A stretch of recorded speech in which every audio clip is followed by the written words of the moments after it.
I got so much motherfucking design on right now. Break it down, bring it back, make it clap. I got 3 old thoughts, new block, where that thing. Bitches on my line, and you know. Assalamualaikum warahmatullahi wabarakatuh. Perkenalkan, nama saya Ludia Loka, NIM C1101231008. Saya dari Prodi Manajemen Sumber Daya Perairan, Fakultas Pertanian di Universitas Tanjung Pura. Saya di sini akan membahas sedikit tentang zona bentik. Ya, langsung saja. Pertama, definisi bentik. Zona bentik ini merupakan salah satu wilayah ekologi di suatu perairan yang terdiri dari dasar, yaitu dasar laut atau dasar danau yang termasuk permukaan sedimen dan lapisan di bawah permukaan. Di sini ada batas wilayah bentik. Yang pertama ada litoral. Litoral yaitu perairan laut yang dekat dengan pantai dengan kedalaman 1 sampai 2000 meter. Di sini juga ada sublitoral yaitu daerah pasang surut sampai kedalaman kurang lebih 20 meter. Di sini ada juga batial yaitu wilayah dasar perairan remang-remang sampai kedalaman kurang lebih 200 sampai 1000 meter. Ada abisal, lanjutan dari batial dengan kedalaman dari 1000 sampai dengan 6000 meter. Ada juga ini andal pelagik, lanjutan abisal dengan kedalaman lebih dari 6000 meter. Juga termasuk zona afotik karena tidak tembus cahaya matahari.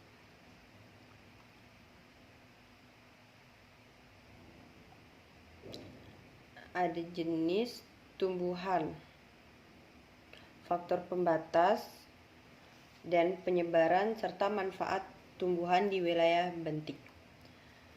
Bentos adalah sekelompok organisme yang hidup di lingkungan bentik, baik di atas maupun di dalam dasar laut.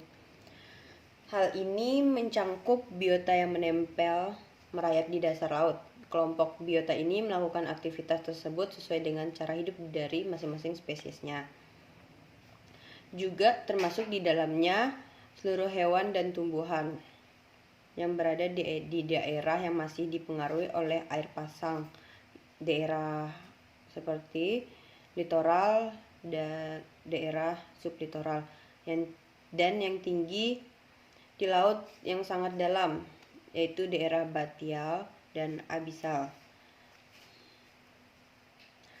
Ada juga beberapa jenis organisme yang termasuk bentos, antara lain adalah dari kelompok protozoa, Copepoda, Pelagipoda, Gasteropoda, Intexta, dan lintah. Ada juga organisme yang lainnya seperti bintang laut, tiram, kerang, teripang, bintang apung, dan anemon laut. Ini juga memiliki peran yang cukup penting, yaitu sebagai sumber makanan bagi ikan dan juga bagi manusia. Keberadaan hewan bentos pada suatu perairan sangat dipengaruhi oleh berbagai faktor. Faktor lingkungan sebagai faktor pembatas baik biotik maupun abiotik. Di sini faktor biotik yang berpengaruh di antaranya adalah produsen yang merupakan salah satu sumber makanan bagi hewan bentos, dan interaksi spesies serta pola siklus hidup dari masing-masing spesies dalam komunitasnya. Faktor abiotik juga adalah fisika kimia air, dan yang diantaranya ada suhu, arus, DO, kebutuhan oksigen biologi dan kimia, serta kandungan nitrogen, kedalaman air, dan substrat dasar. Menurut Arisandi 2001, dalam Apriliana 2006, penetrasi cahaya seringkali dihalangi oleh zat yang terlarut dalam air, terutama bila disebabkan oleh lumpur dan partikel yang dapat mengendap. Perairan ini juga tidak terlalu dalam disebabkan oleh tingginya bahan organik yang mengendap di dasar sungai. Bahan organik tersebut berasal dari fiksasi bakteri dan serasah tumbuhan di atas perairan.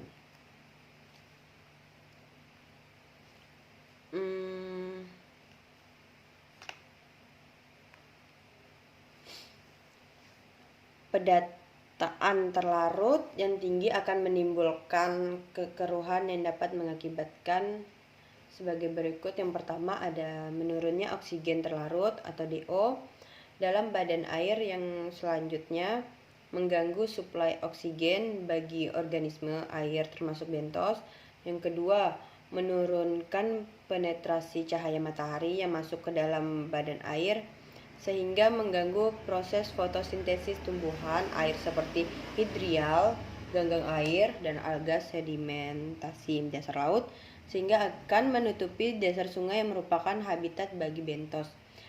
Itu terdapat di dalamnya ada kerang, remis, kijing, siput, dan lain-lain. Lambat laun, kondisi ini akan berdampak pada punahnya berbagai jenis bentos. Di sini ada bentos tumbuh-tumbuhan. Penyebaran dibatasi oleh daerah litoral dan daerah sublitoral, di mana masih terdapat sinar yang cukup untuk dapat berlangsungnya proses fotosintesis. Ada 3 macam grup tumbuh-tumbuhan yang terdapat di daerah ini. Yang pertama, tanaman ini yang bersel tunggal umumnya hidup di bagian permukaan pasir dan lumpur. Yang kedua, tanaman ini berukuran besar, seaweed, yang cenderung dijumpai di segala tempat yang cocok untuk tempat menempel.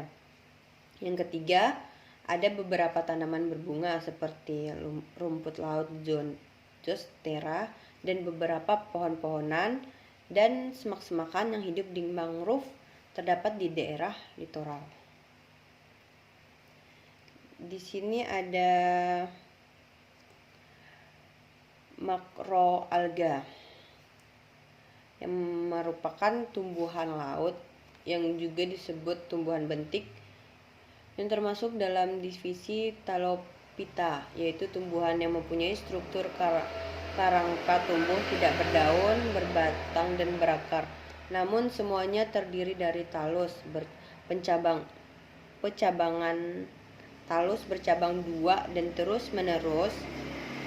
Talus utama secara selang-seling bercabang 2 seperti cabangnya berpusat melingkari aksis sumbu utama, dan juga sederhana tidak bercabang.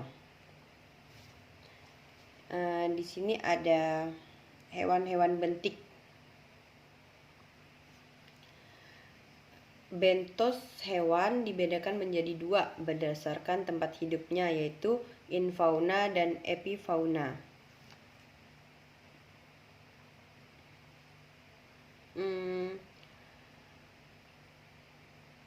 Infauna itu sendiri adalah hewan yang hidup dengan cara menggali lubang pada dasar laut. Contohnya ada cacing, tiram, mencoma, dan remis.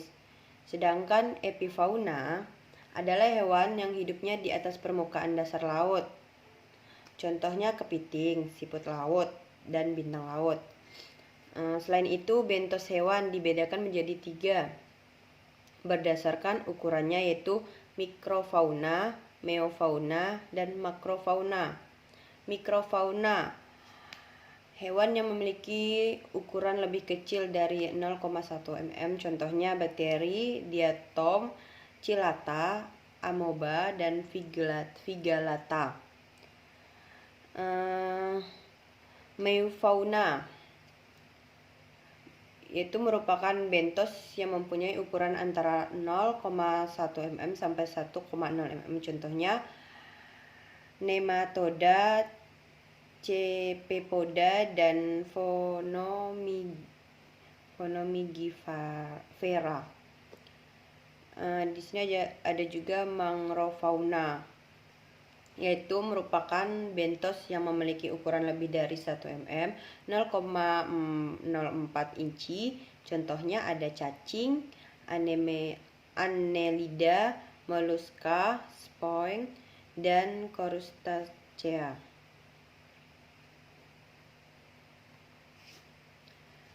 Yang termasuk hewan filum Arthropoda adalah jenis udang, jenis kepiting, dan jenis teritip. Sebagai contohnya yang ada di gambar ini, ada juga kelas Echinoidae.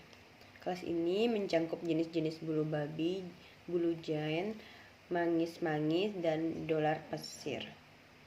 Seperti yang digambar juga. Di sini juga ada kelas Gastropoda, yaitu merayap menggunakan kaki yang berada di bawah perutnya. Ada yang bercangkang eksternal, internal, maupun tidak bercangkang. Jenis-jenis siput dan keong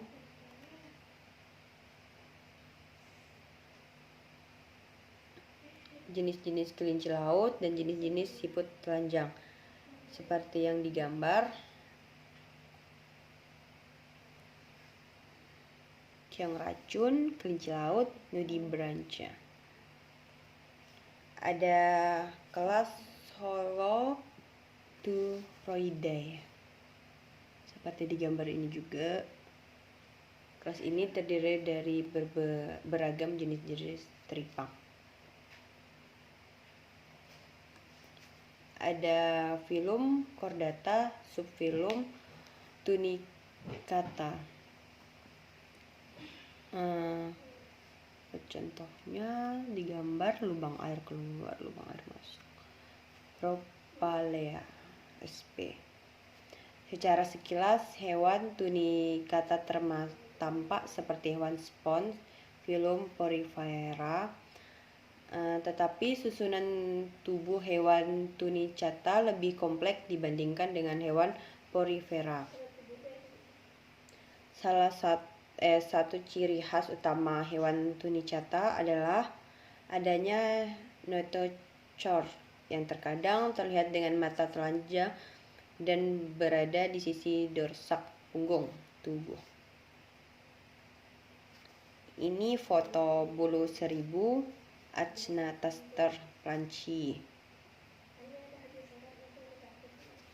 Peranan organisme bentos dapat membantu mendaur ulang bahan-bahan organik, berperan penting dalam siklus rantai makanan, dapat membantu proses mineralisasi karena memiliki siklus hidup yang panjang serta pergerakan yang terbatas.